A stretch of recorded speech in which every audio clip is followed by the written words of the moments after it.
Hey everyone, and welcome back. Ready for another deep dive. Today we're looking at Ghafar Shahzad's Urdu novel, Karol Ghati. Oh, this is going to be good. It is. And get this, it's based on a real-life assault case in Pakistan. But it's not just a retelling.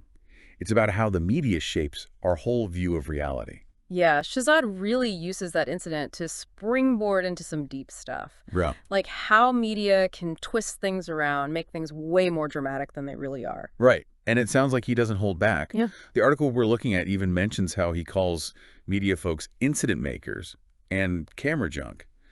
Kind of harsh, right? What do you think he's getting at with those terms? I think, well, those are some pretty loaded terms. Incident makers, it's like he's saying they stir up trouble just for a story. Yeah. And camera junk makes me think of this obsession with getting the most shocking images no matter who gets hurt. It's not just what they report, but why and how. Exactly. I know the article mentions a guy, Ghafar Hassan, who gets caught up in this whole media mess. Can you tell us more about that? Oh yeah, Wakhar's story is rough. The media basically decides he's guilty right off the bat.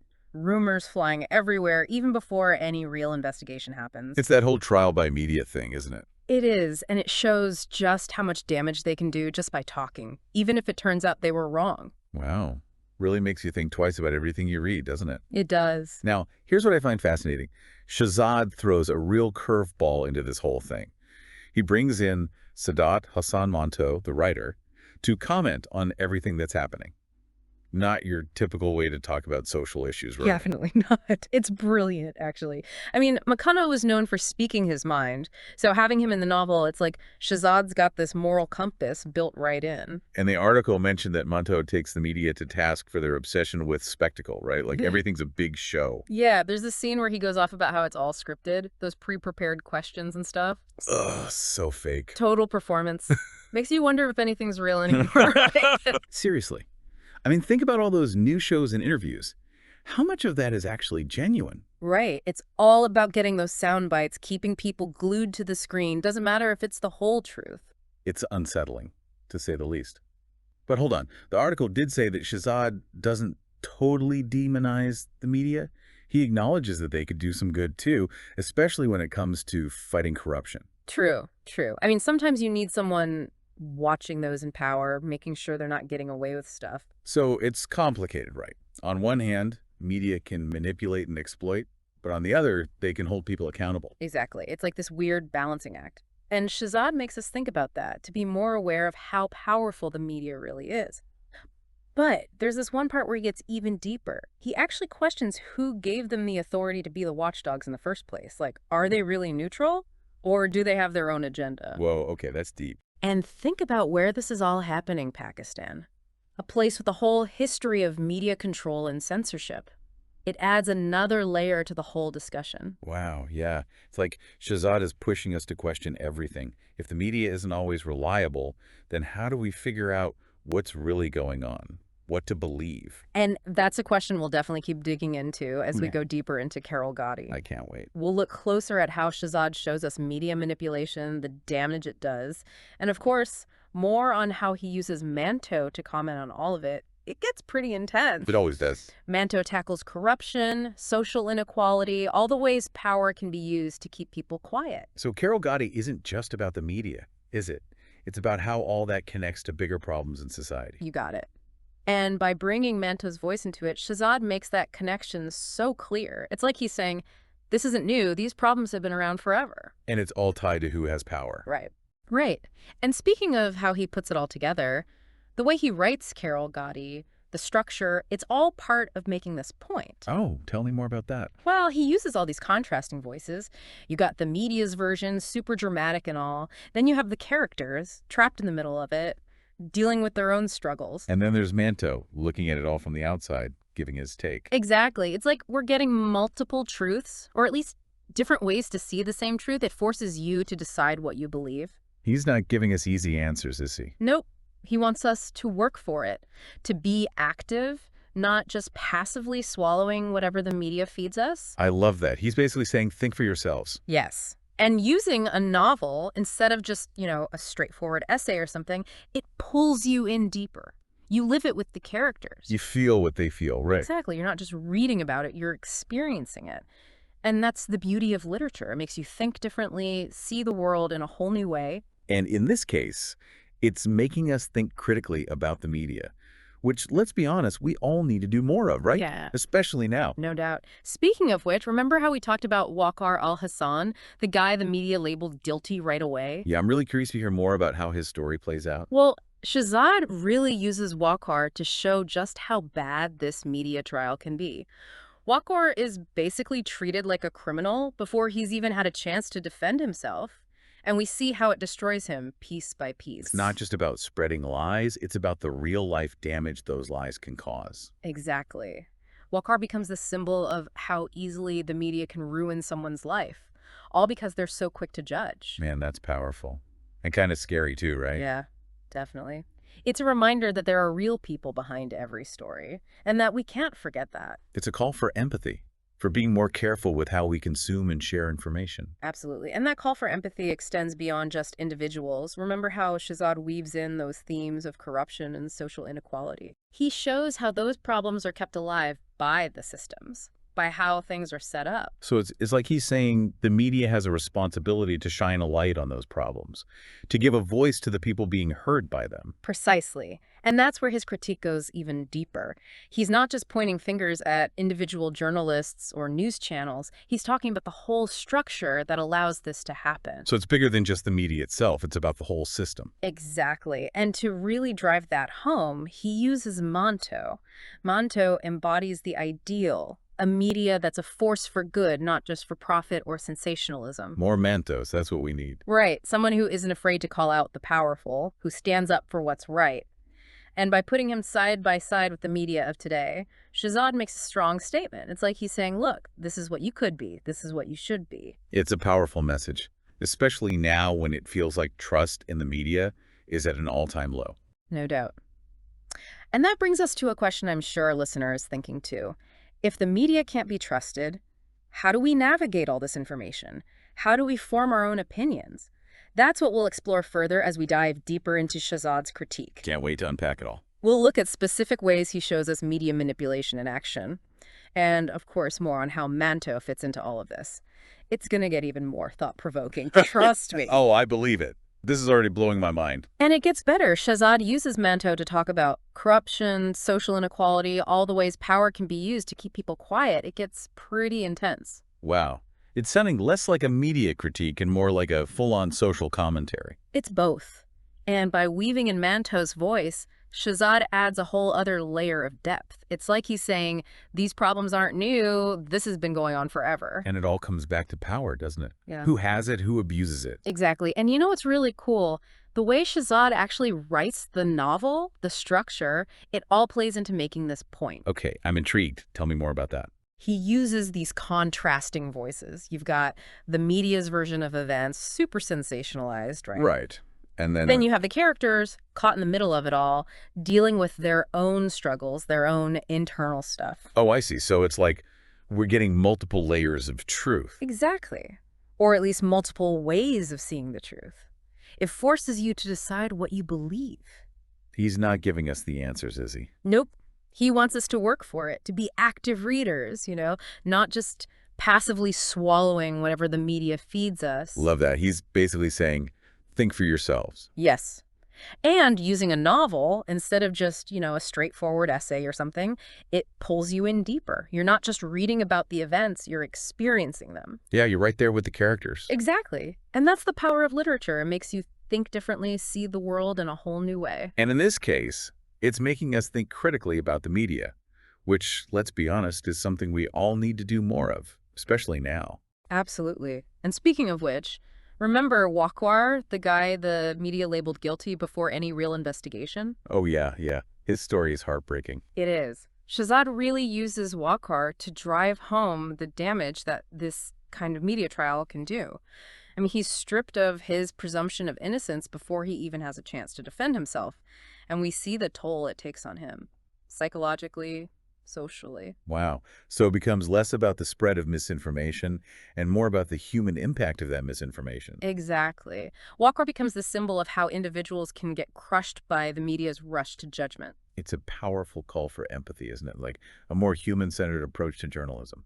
Absolutely. And remember, Shahzad doesn't stop there. He weaves in those critiques of corruption and social inequality, too. Right. He connects all these things. He does. And he's saying the media has a responsibility to shed light on these bigger issues, to give voice to the people who are often marginalized or exploited. So it's not just about reporting the news, it's about using their platform to advocate for change. Exactly. And his critique gets even more interesting when you consider that he's not just targeting individual journalists or media outlets, he's pointing at the whole system that allows this to happen. The whole system. Wow. And I think this is where Manto comes back in, right? Yeah. Like he represents that ideal of what the media could be. Absolutely.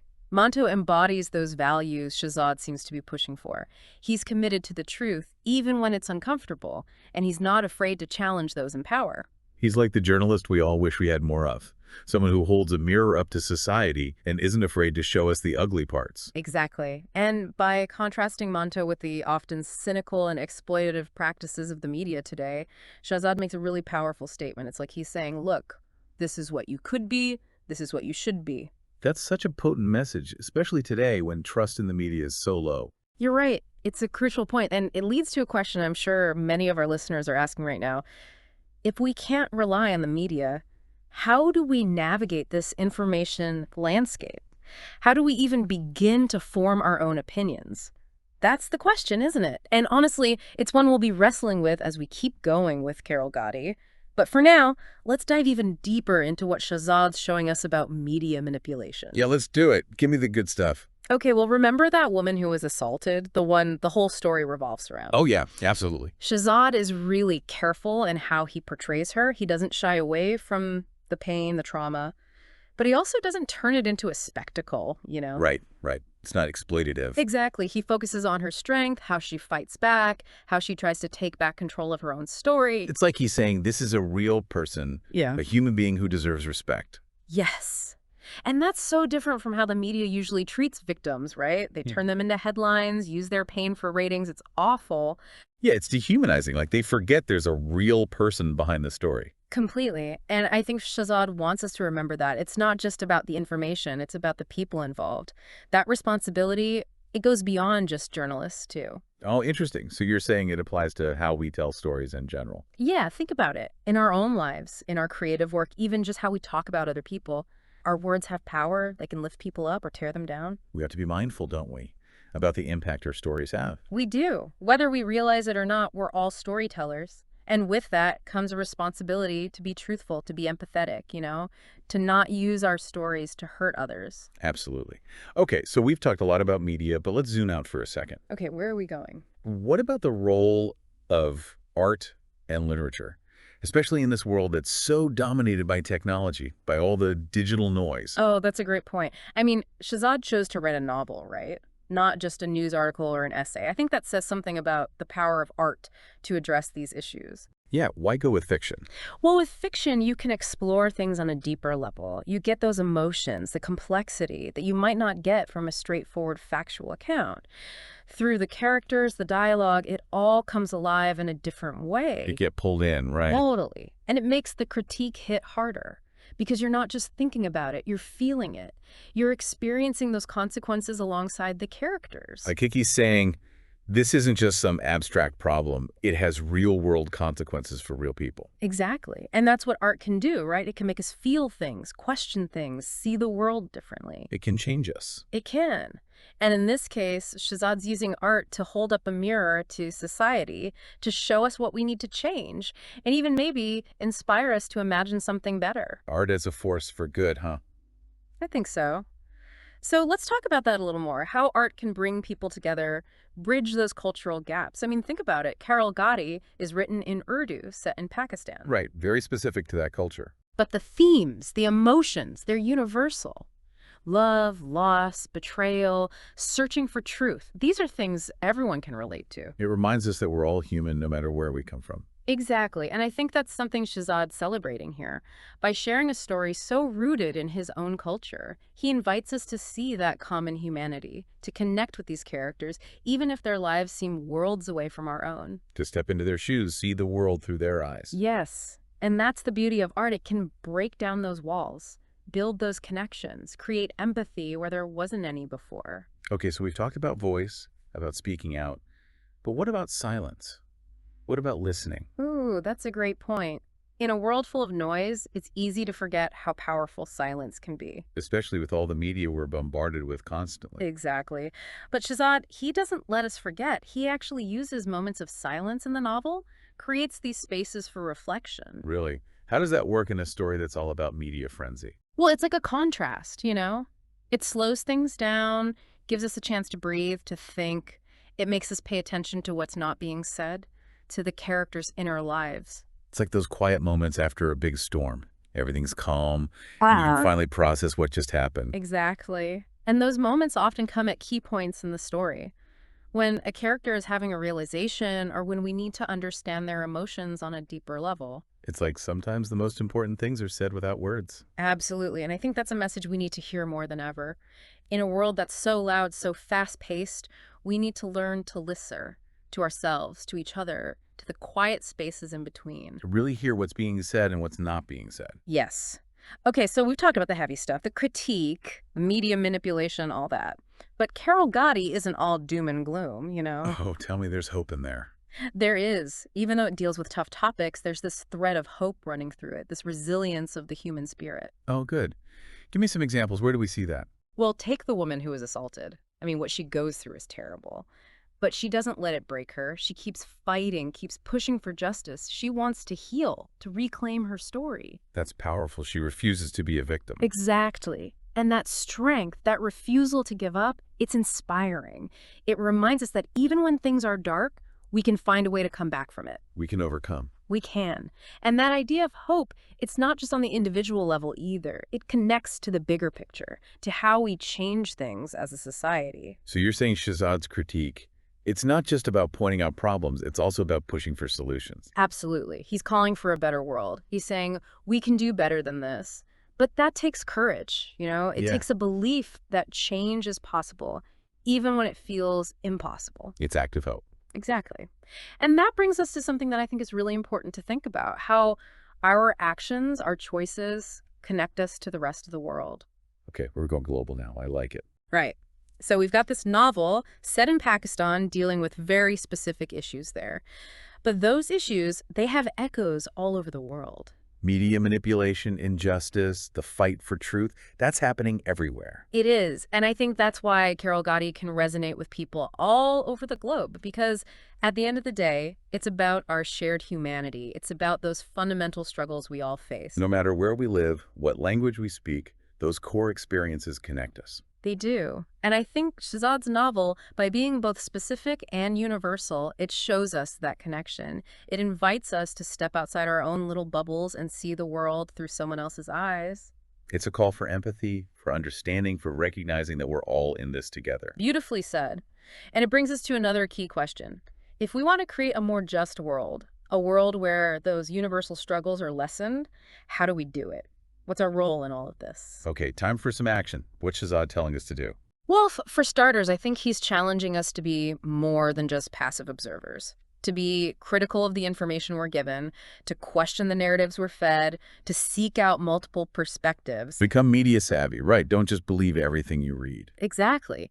But it goes beyond just being informed. It's about using that knowledge to actually do something, to advocate for change, to speak out against injustice. So it's not enough to just know about the problems. We have to actively try to fix them. Right. And that can look different for everyone. It might mean writing to your elected officials, volunteering for a cause you believe in, even just having those tough conversations with family and friends about things that matter. Finding our own way to make a difference, big or small. Exactly. And I think Karol Ghati, in its own way, it shows us that even individual voices can have an impact. That we can all be part of the solution. We can. And it starts with recognizing that power, the power we have to shape our own stories and to contribute to a better world.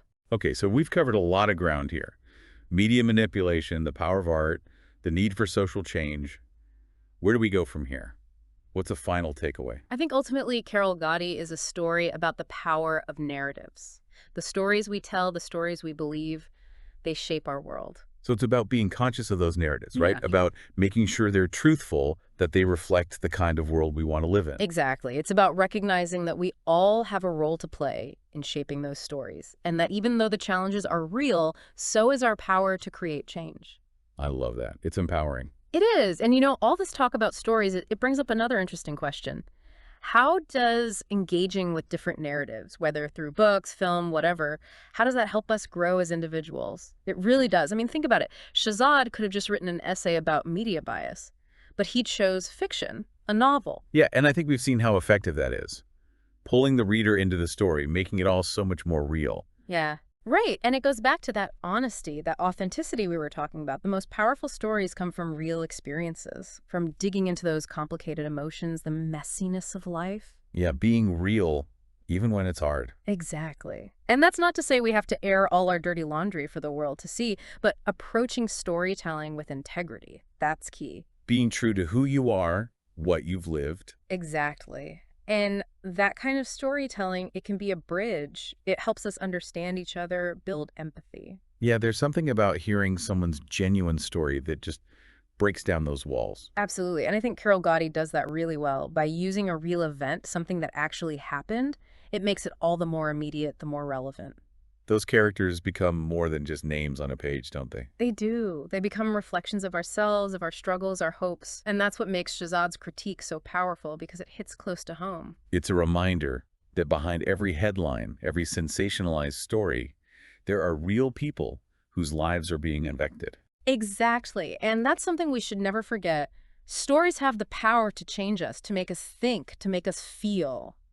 And that brings us to our final question for this deep dive. How can we harness that power? How can we become better storytellers ourselves? Oh, that's the big one, isn't it? I think Shahzad gives us a lot to think about. First of all, that honesty, that authenticity we were talking about, that's crucial. No more fake news. Exactly. Let's focus on real experiences, genuine emotions, the complexity of life. That's where the real power lies. Telling our truths, even when it's tough. Yes. And remembering that our stories have the power to connect us, to help us understand each other, to build a better world. What a beautiful thought to end on. It is, isn't it? So to all our listeners out there, I'd say keep questioning, keep learning, keep telling your stories. Your voices matter. They do. And thanks for joining us for another deep dive. Until next time. Until next time.